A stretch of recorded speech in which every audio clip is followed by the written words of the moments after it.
Hello, ladies and gentlemen. Welcome back to Reserved Investments, and thank you for joining me.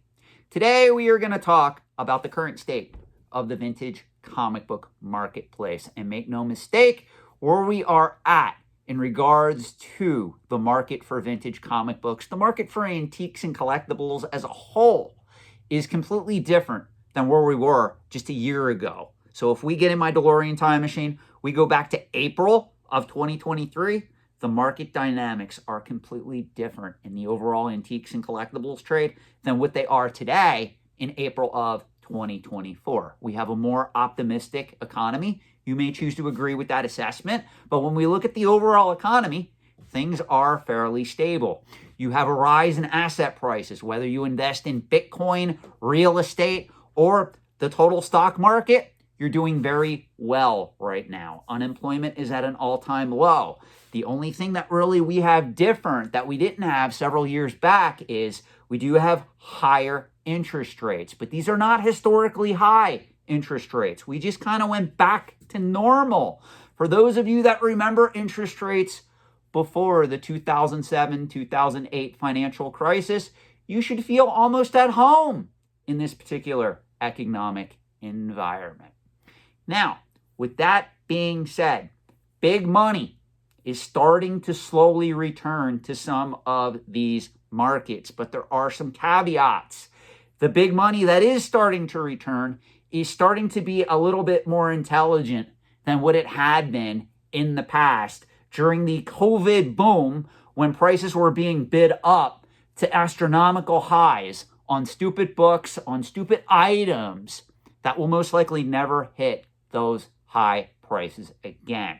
Specifically, when we look at the vintage comic book market as a whole, the money that is now flowing back through into it is acting a little bit different than how it has in the past. So what I am going to be doing in this particular video, Heritage Auctions recently had one of their most paramount signature comic book auctions that took place between April 4th and April 7th of this year, 2024. And I have picked out 7 books that I want to give you my analysis on. Now, some of these probably won't come as any surprise. Spoiler alert, we are going to start off with the spectacular sale of Action Comics 1.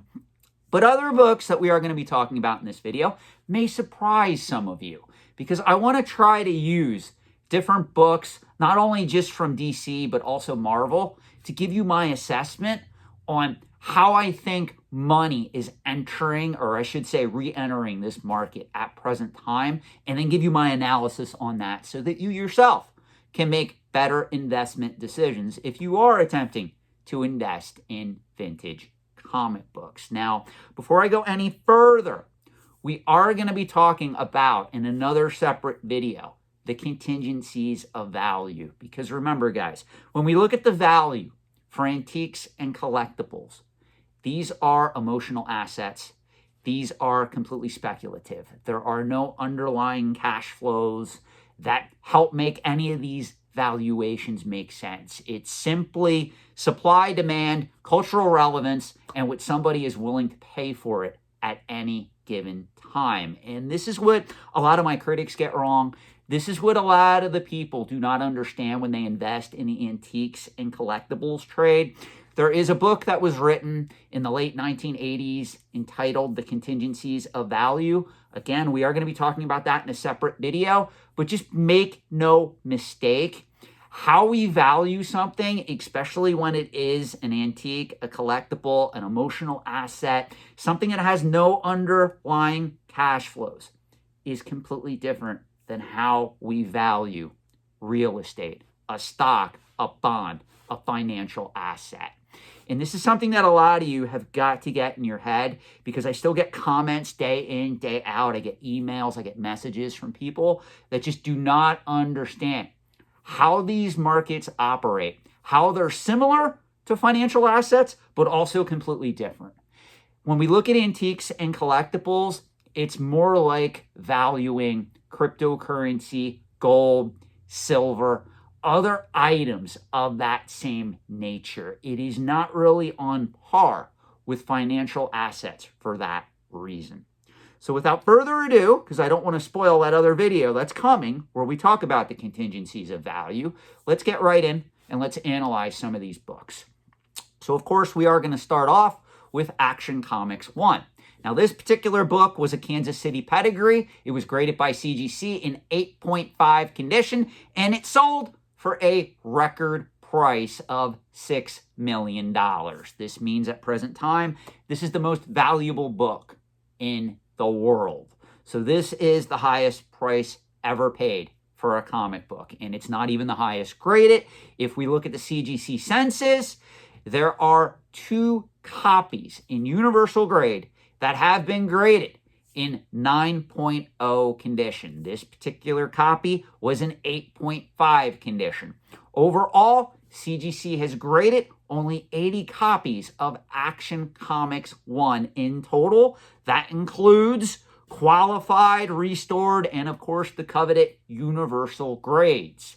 So this, in my opinion, is a truly scarce, if not rare, comic book, because again, back in 1938, when this book was originally printed, nobody was running the newsstands hoarding comic books thinking that they would be worth money in the future.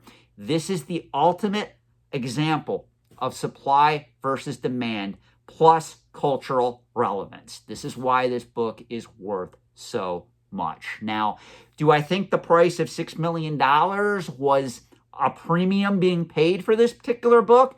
Yes, in a certain respect, I do. But given the fact that this book is considered the mega key of comic book collecting, it makes sense that this book would get a sale price of $6 million, especially at present time, especially with the fact that we are seeing a lot of gains in not only cryptocurrency, but the overall stock market by and large. So it makes sense right now that money would flow in and money would hit this book. So this sale, I pretty much agree with. I understand it completely. Now let's go to another book that also stars Superman. Now, for those of you unaware, maybe you don't watch this channel on a regular basis, I am a huge Neil Adams fan. I love the work he did on the Batman run during the 70s, and I also love the work that he did on other comic books, much like the book that we're going to be talking about now. He did the cover art for Superman 233. And this particular book that was published in 1971 was graded by CGC with white pages in 9.6 condition.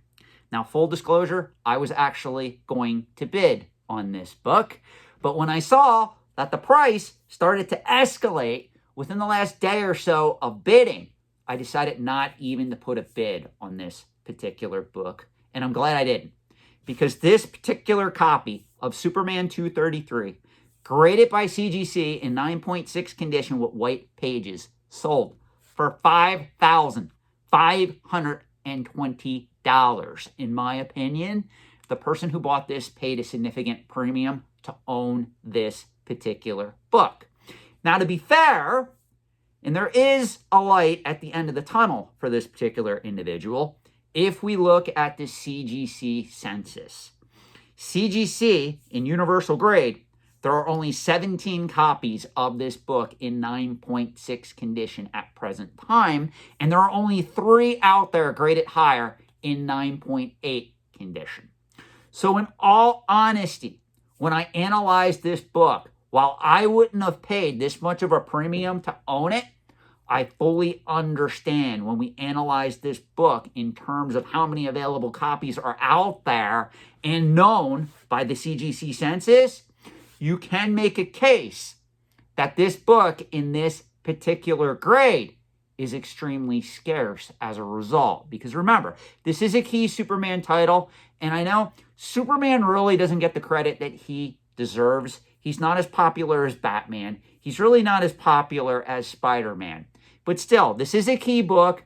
There's only 17 out there in 9.6 condition, only 3 graded higher. If this would have been a key Marvel book, the census would be much higher, because we know back in the day, people gravitated to hoarding Marvel books more than DC books. This is why DC books are inherently scarcer than their Marvel counterparts from the same era. But in my opinion, I would not have paid $5,520 for this particular book. I would have maybe gone 35, 3,600 tops. Maybe on a good day, you could get me up to 37, 38, just to add it to my collection and say, hey, now I own it. I don't got to worry about it anymore. But this was a phenomenal price paid for this particular book. Make no mistake. With that being said, let's now talk about Batman 171. Now, this is an interesting book, in my opinion, because, again, like most Batman books out there, especially from the Bronze and Silver Age, this book is fairly scarce. But believe it or not, it's not as scarce as you think it would be. The particular book that I'm talking about is a Batman 171 from 1965 that was graded by CGC in 9.2 condition with, and here's the kicker, guys, cream to off-white pages. Now, for the record, I do not go after books that have a worser page quality than off-white pages. I know that's going to cause controversy. I know that some of you, even those of you that collect Golden Age comic books, do not adhere to that same mantra. I usually tell people, be very careful when you start dealing in books that have cream to off-white pages or worse. Now, to be fair, I do have to throw some shade at CGC here. I do know CGC is not always consistent with page quality when they are grading. I myself have seen books that were cracked out of the holder with off-white to white pages. They got sent off to be pressed, and lo and behold, CGC graded them with white pages when they came back. So I have seen examples where the page quality isn't always consistent on par with CGC's grading standards. But I will tell you, I do not like to touch books that are in cream to off-white pages or worse condition by and large. Now, this particular book, make no mistake, it only sold for $4,920. In my opinion, this was a little bit low for this particular book. Now, this may shock you, though. When we look at the CGC census, there are 15 other copies of this book in universal grade that are in 9.2 condition. There are 10 in universal grade, graded higher in 9.4, and believe it or not, there are 4 in 9.6 condition. So this book, from the surface, doesn't appear as scarce as our copy of Superman 233, which was actually published in 1971. So if we're comparing these two books, Superman 233 does seem to have a lot going for it. It just all depends on the cultural relevance of Superman going forward. In my opinion, if I was a betting man, I would put more money on Batman keys outperforming most Superman keys, with the exception, of course, of your Action Comics 1 books like that. I am a DC guy. I also, of course, love Marvel, but what I like about DC Comics is that they are inherently more scarce overall across the board than that of their Marvel counterparts. Which brings me to the next book on this list. I do want to talk about The House of Secrets 92. That was graded by CBCS, not CGC, CBCS. That was graded 9.8 condition with white pages. This particular book sold for $58,800. Now, that's a fairly low price for this particular book, because if we go back to Sunday, January 14th, 2024, there was a copy of House of Secrets 92 graded by CGC in 9.8 condition with off-white to white pages that sold for $84,000. And of course, if we wanted to take the trek all the way back to 2021, when prices were insane, there was a copy of this book, House of Secrets 92, graded by CGC in 9.8 condition with off-white to white pages that sold for $90,000. So this was a head turner for me. Is it really that CBCS books are just not viewed as prominently as CGC books? The answer is unfortunately yes. In my opinion, though, this book really presented it well. I mean, I know that a lot of you guys out there are mixed on CBCS versus CGC, but overall, this book, if the person that bought it, I think I know what they're going to do with this. They may end up trying to reholder it, cross-grade it with CGC, and hope that it comes back a 9.8. And if it does come back a 9.8, they did very well on this particular book, because I've said this once and I'll say it again. House of Secrets 92, in my opinion, is probably one of the best kept secrets, or not so best kept secrets, of the Bronze Age. There are a lot of people now that are finding interest in this particular book, especially when we start getting into the grades of 9.2, 9.4, because prices have shot up in that range. But overall, when we just look at the CGC census, there are only 3 copies of this particular book that CGC has certified universal in 9.8 condition, and there's nothing higher. So when we look at a book like this one for me is a little bit of a head scratcher. I did not watch this particular book during the auction, because I'm going to be honest with you guys. It would have been tempting to see this book sell for that price.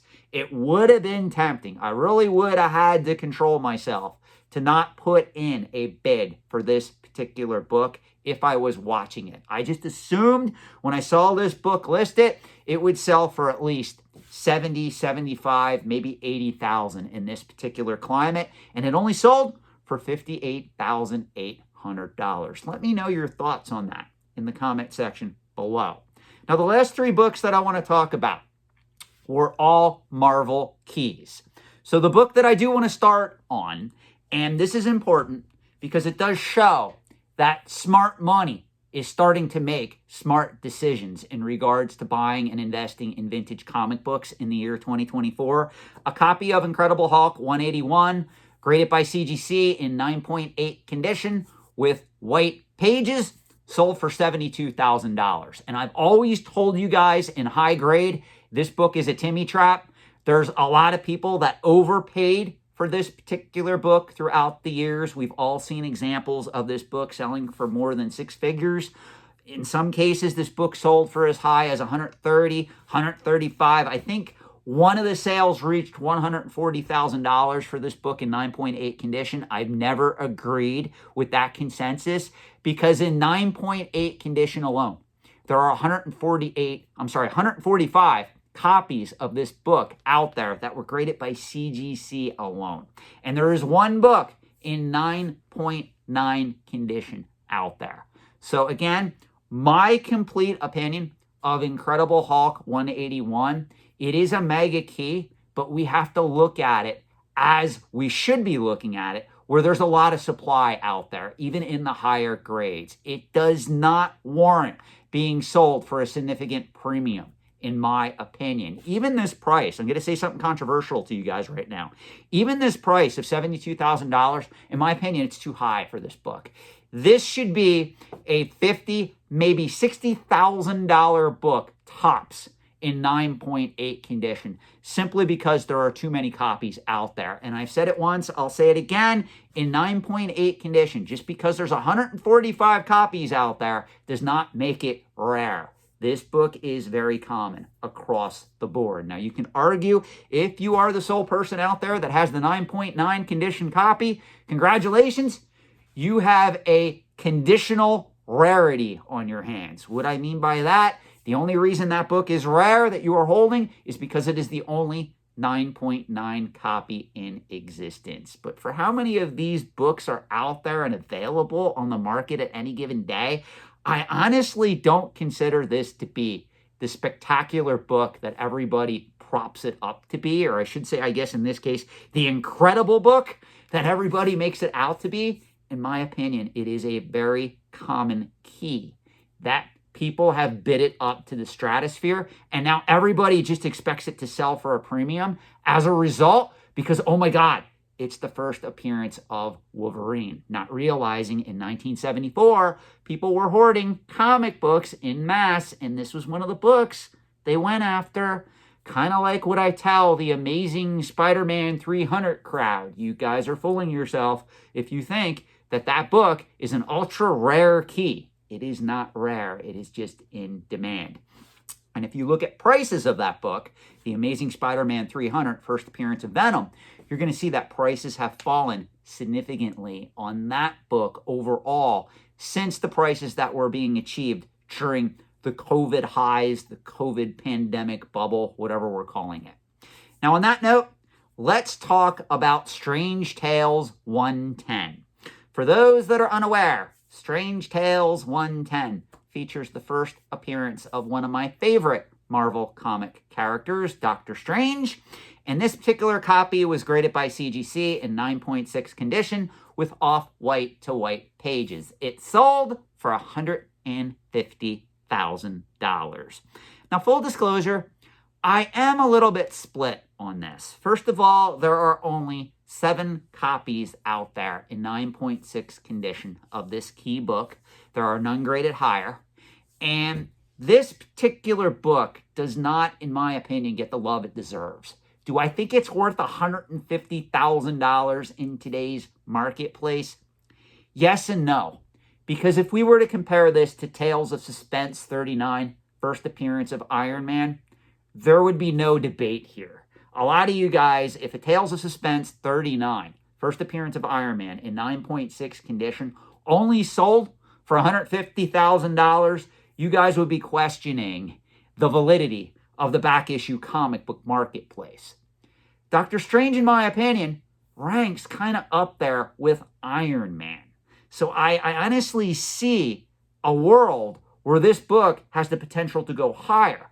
But the thing that I do want to point out to you guys, because I want to be very fair here in my assessment, if we go back just 10, 11 years ago, if we go back to 2013, 2012, this book in 9.6 condition was only selling for about $42,000 to $44,000. So that means literally in 10, 11, 12 years' time, this book tripled in value, more than tripled in value.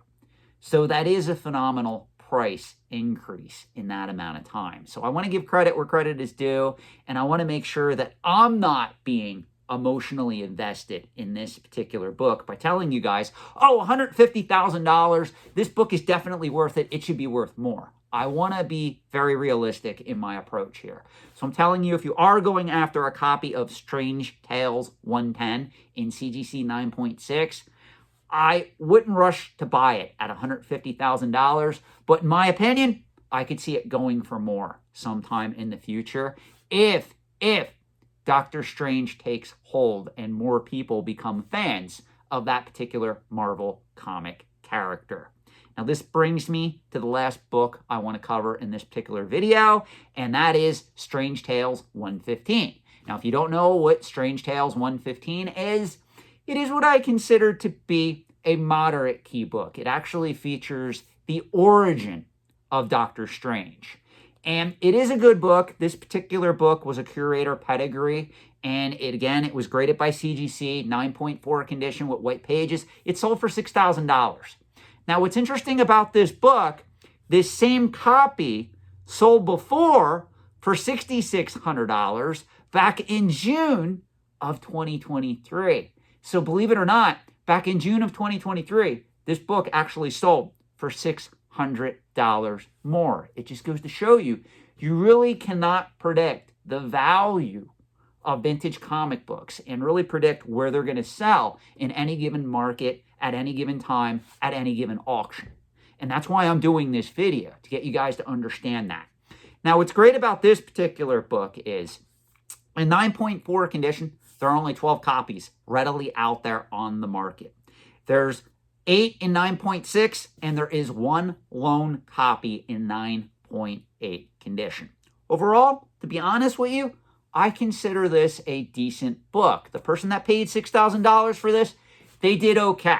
Because remember, guys, this book was published in 1963. This was at a time, again, even though there are a lot of books out there, even in high grade, from the early 1960s, this was still at a time when a lot of people were not buying comic books as investments by and large. There were a couple of critters out there, a couple of interesting people that were probably putting these books away back then. But overall, Comic book collecting, hoarding, speculating really didn't come a thing until 1968, 1969. That's really when that craze first got off the ground. That's why the original Overstreet comic book price guide was published in 1970, if I recall correctly, because at that particular point, comic books were becoming a major collectible, a major force in pop culture collecting. So I just wanted to give you my thoughts on these particular books and let you know the market dynamics have changed. There is big money now flowing back into the vintage comic book marketplace, but it is much smarter than where it was a year or so ago. Use that to your advantage. Make wise decisions, guys. Remember, life and anything in life should never be taken for granted. With that being said, thank you for watching. Have a great evening. Let me know your thoughts in the comment section below, and I will see you in the next video.